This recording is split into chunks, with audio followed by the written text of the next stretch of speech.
Kidlat News Updates. Mga balita ngayon, 38 former rebels nag-apply para sa amnestiya sa South Cotabato. 16 billion pesos excess funds sa National Treasury muling ibinalik sa PhilHealth ni Pangulong Ferdinand Marcos Jr.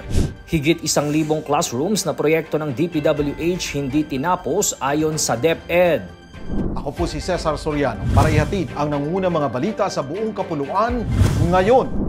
Nasa 38 dating mga rebelde ang matagumpay na nakapag-file ng amnesty program ng pamahalaan. Ito ay sa pamamagitan ng idinaos na Case Management Training and Amnesty Program ng 38th Infantry Battalion ng Philippine Army sa kanilang headquarters sa Alpha Company, Barangay Lambingi, Banga, South Cotabato, Kamakalawa. Katuwang ng nasabing programa ang ilang ahensya ng pamahalaan tulad ng OPAPRO, Provincial Social Development and Welfare Office ng South Cotabato at Public Attorney's Office. Bilang bahagi ng programa, namigay din ng food packs ang PSWDO sa mga dating rebelde bilang pagsuporta sa kanilang reintegration process. Ayon sa mga militar, sumasalamin ang nasabing aktibidad sa patuloy na kolaborasyon ng Philippine Army at iba pang ahensya ng pamahalaan upang masuportahan ang pagbabalik ng mga dating rebelde na tulay patungo sa kapayapaan.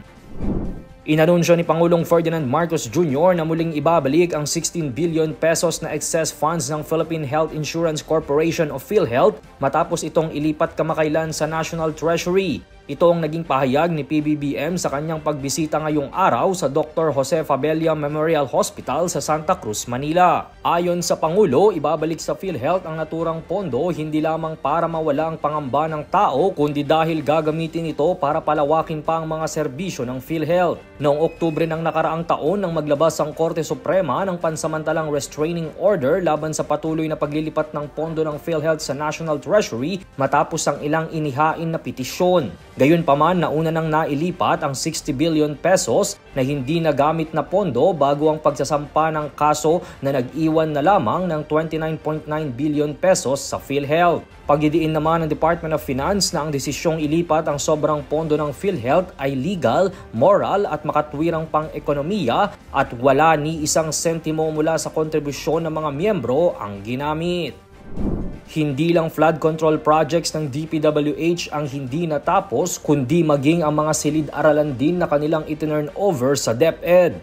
Ito ang ibinunyag ni Education Secretary Sani Angara matapos nilang madiskubre ang nasa mahigit 1,000 classroom ang hindi pa magamit ng mga mag-aaral dahil hindi ito natapos ng DPWH. Dagdag pa niya, inaalam pa ng kanyang tanggapan kung ang mahigit 1,000 hindi natapos na silid-aralan ay lubos nang nabayaran.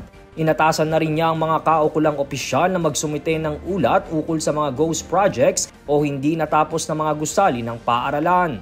Pagdidiin pa nito na nais ng DepEd na kahit ang DPWH ang kasalukuyang may tungkulin sa pagtatayo ng mga silid-aralan, ay iminumungkahi niyang ipasa na lamang ito sa mga local government units. Para sa Kidlat News Channel, ito si Jai Reyes, nag-uulat. Ako po si Cesar Soriano, kasama nyo sa bawat pagputo ng balita.